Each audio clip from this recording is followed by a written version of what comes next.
And the solution to that is this. We have to invest in Africa. We have to deal with partners who are willing to invest in Africa. So that it's not you going to them, let them come to you. If you're going to buy your car today, you don't have to go and buy it from a very far away place. No, you want to buy it locally. You want a guy who can be able to maintain it locally. Not someone who will tell you, let me fly back to London, fix it, then bring it back to you. It's going to be too expensive. So we have to have a different mindset. When we're looking at the solutions, when we're implementing these solutions, let us look at those people who want to invest in this market. That's the only way you can be able to maintain your costs, and part of cost from the procurements. Those ones we really have to go down. But everything else, I think it's possible for us to be able to do that. Thanks for those answers. Got another question in the audience? Maybe I'll ask one more also. You've spoken of sharing on the open source level. Alvin on the other end says the CFO and also the CIO wants to see the box where his system is lying. And you also mentioned that most of the ERP systems fail because they also go over budget. Would that be a situation because we either don't have the right skills, more as CIOs, or we are not sharing? Because what you have is if you get the CFO to do the project, he'll still go over budget because he'll underspec. The project, he'll still go over budget because he'll underspec the hardware. He'll underspec the requirements within IT, the ACs, the rest, and the rest. And if you give it to the CIO, he will most likely underspec on the time element in terms of how many accountants would need to get involved, how many people from procurement, how many people from HR. So at what level then should the implementation be done so to make sure that everybody is represented and you can achieve a successful ERP implementation? Because I know in this country we must be having much higher than the 60% failure. I know ERP organizations who have made a lot of noise of how they have finally launched an ERP, just for you to walk into one of their outlets and you're shocked at how long it's taking, as opposed to when they're in a manual system. So at what level should we actually have the implementation of an ERP done at the CFO's level, the MD's level, or at the board level? Okay, I'll take that one, okay? And the answer is yes, all of the above. But the real issue is that, you know, when you talk about sharing, if you look at SAP ERP, there's this concept called best practices, right? And what best practices are is, and you can go to the SAP website and you can look for a particular industry and you can see the best practices. Those best practices, we didn't create them on our own. The leading brains within that particular industry have defined those processes. The best practice globally, we say this is not going to work for us. So we design the process from scratch. Okay? And then from there, it's a downhill slide. Okay? So what I would do is, I would say, let's take the processes. 90% of these processes should be global best practice. Okay? And you install them exactly as they come out of the box, and you change the business so that we world class. Okay? Then there's a 10%, okay, where you need to be different, and that makes you unique. And that 10%, you use those tools around the edge to actually give you your competitive advantage. Now, when you're going to talk about competitive advantage, I'm going to hamper this in every country that I visit, and I visit lots of countries in Africa because that's my job. We've got to stop thinking about optimizing just at the organizational level. Okay, at the organizational level, we differentiate ourselves. The reason Europe and the East can nail us is they look at it at a value chain level. So we've got to start saying, how do we optimize this process between ourselves and our customers? So let me give you a classic example, okay? Every day around the world, 70,000 cars get created through SAP. Every day around the world, 90% of the beer that's manufactured is manufactured through SAP. Okay, that's the footprint that we've got. The opportunity you've got to look at is how do I optimize between these organizations and across the value chain. So if I take KPA is a good SAP customer, but they're not exploiting the true value of what is possible.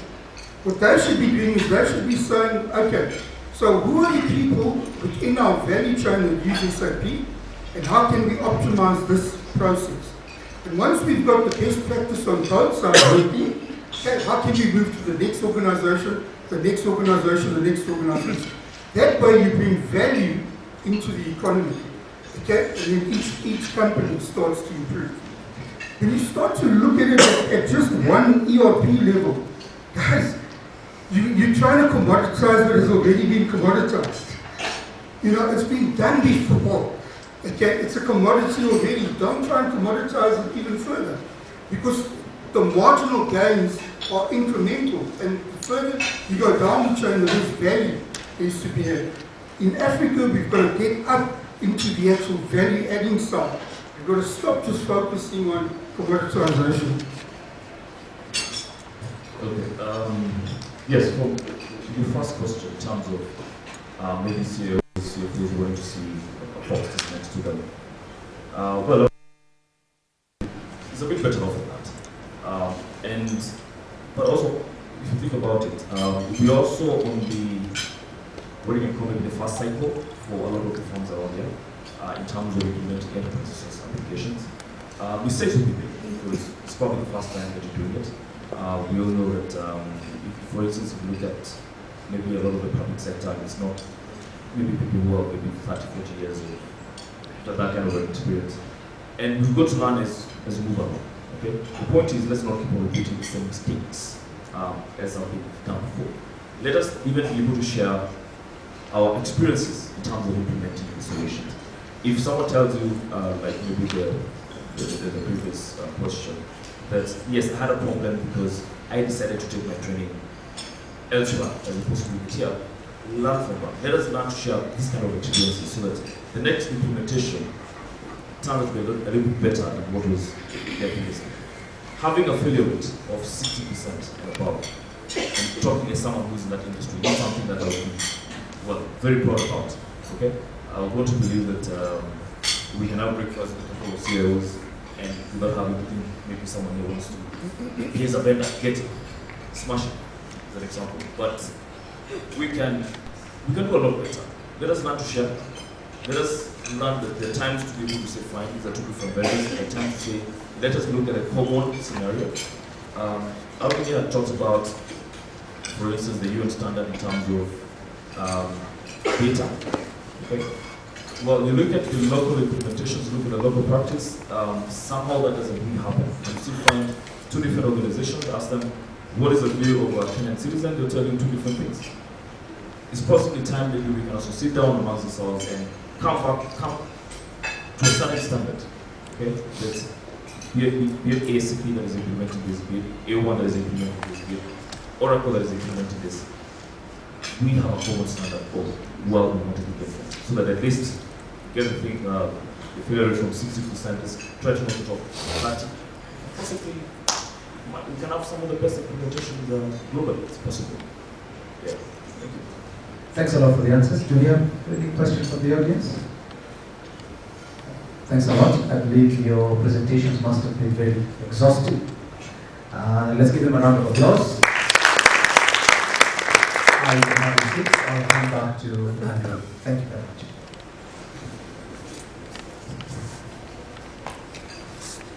Thank you.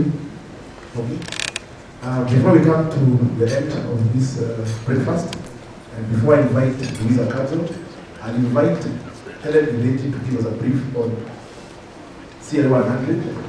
Helen is from Broad Communications, she's our associates in this event. Welcome.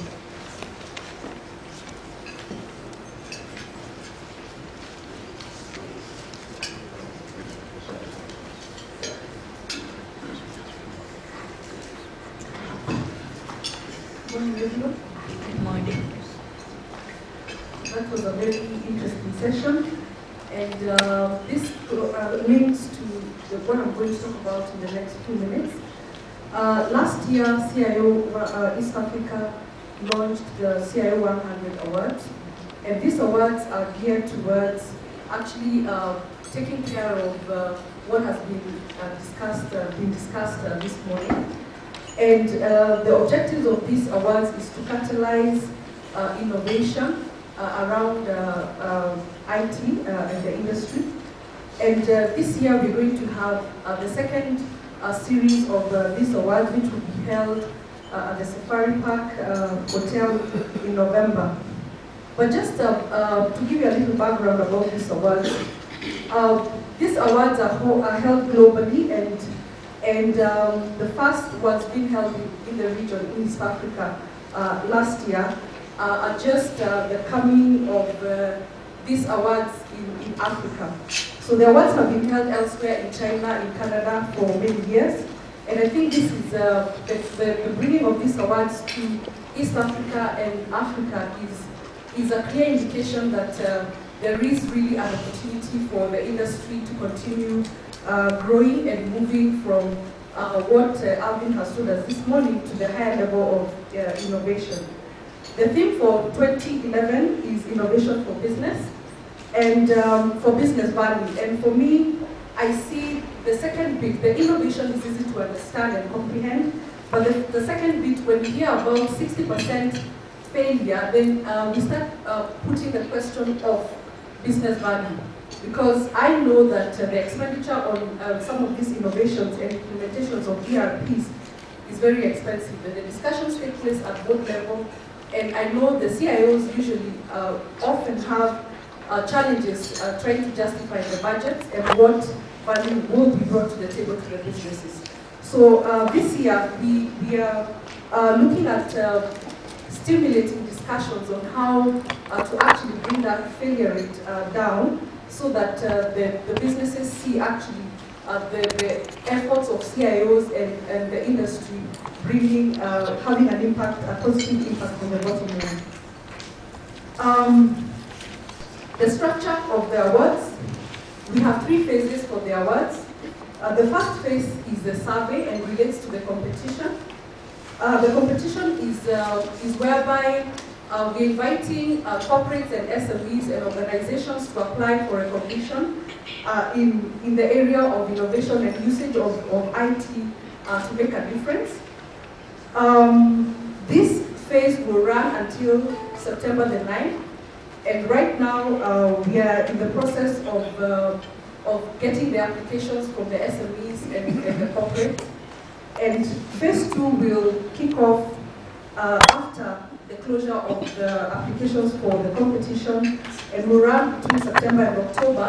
And that's when we'll be doing the evaluation and selection and the judging, so that we can select the top 100 companies that have demonstrated usage of technology to bring value to their businesses. Phase 3 will be a symposium and culminating in the awards in November, and will be between 23rd and 24th of November. The coverage of these awards is wide. Last year we had participants from Kenya, Uganda and Tanzania, and this year we are seeing interest from participants in Rwanda and Ethiopia. What is the application process? It's very simple, and being in the IT industry, CIO has organized, and we have a website, so application is online. In your copy of the CIO 100 East Africa, there is a page that gives comprehensive process of application. Who are eligible? This is the people who are eligible for the competition are corporates and SMEs and institutions on the demand side, not the supply side. So what are we saying? We are saying that SMEs and corporates that have used IT to deliver value to the customers can apply, so long as they can demonstrate that they have used IT in a different way, or have used IT to do things in a different way. However, for the vendors, you're also encouraged to talk to your customers who have used your solutions and your products to actually make a difference. However, you can also all participate as vendors and institutions in 4 ways. You can participate in the competition. You can also participate in the symposium, which gives you access to all your peers. And also, I must hasten to mention that during the symposium and awards, we'll have CIOs and industry stakeholders from all over the region, so we can actually learn from our peers from the other countries that I mentioned. And we are also looking to bringing in also other CIOs and experts from beyond Africa. You can also participate in the awards gala, where we'll have the top 100 companies announced and recognized. And you could also sponsor. So vendors can sponsor, corporates can sponsor, and this will give you an opportunity to interact with users and also other vendors to exchange ideas and discuss opportunities. So why should you participate? I think it goes without saying that all of us in this room today are interested in seeing this industry go to the next level.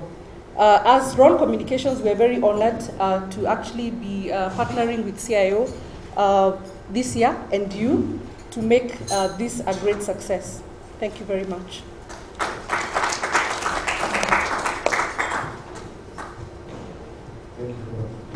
Thank you for that brief update. I invite the council to give us the closing remarks. Our Chief Editor, CEO Magazine. Welcome.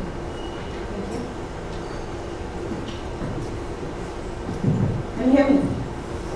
All right, good morning. I want to thank you all for coming out today. It's been a cold morning. Also, I want to thank Alvin Holmes and Ngigi Waidaka for those very interesting presentations. I hope all of you are taking home some new information. Alvin talked about 3 trends, I believe they were global trends, of trends that are leading technology now. He talked about cloud computing, mobility, and he talked about in-memory.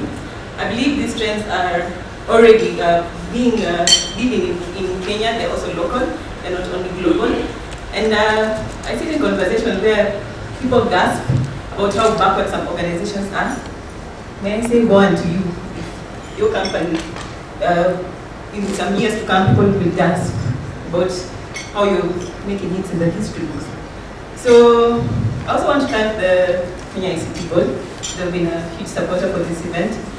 I hope that all of you are going to get your copy of the August magazines. We've talked about the future of ERPs. We've mentioned companies who are already leading the trends. There are some companies who are already implementing open source ERPs. And these are people who we shall be continually highlighting so that we believe that all companies should be moving forward in this trend. So I want to thank you all for coming. There's a lot of breakfast left behind. Please make sure you have something. Don't leave here on an empty stomach. See you in October. We're having our next breakfast then. And I hope that I'll see you all.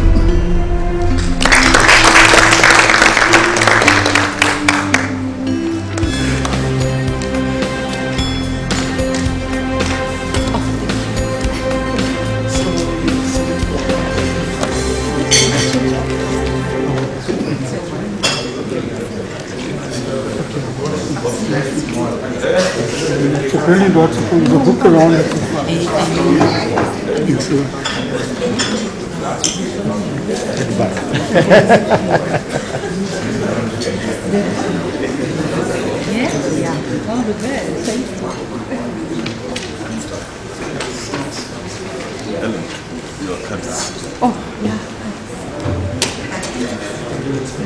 Sasa, see it.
On top of that, you can go one step further and put in your systems of innovation.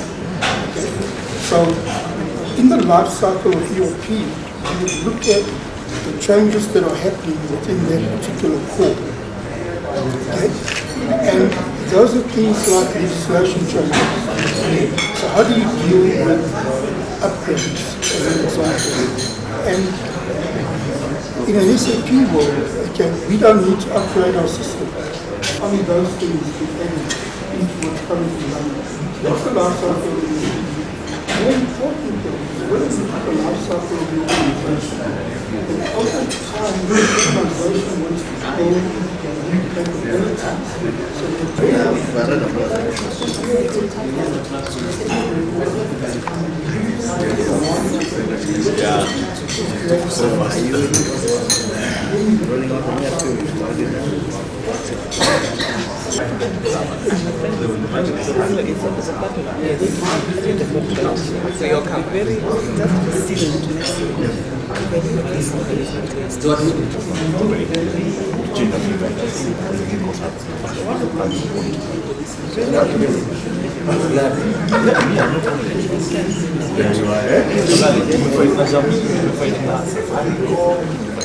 But you see, no, just see, I want the back.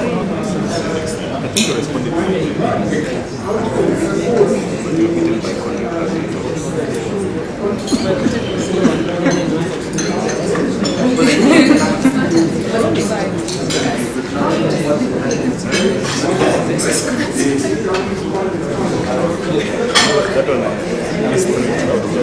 let the person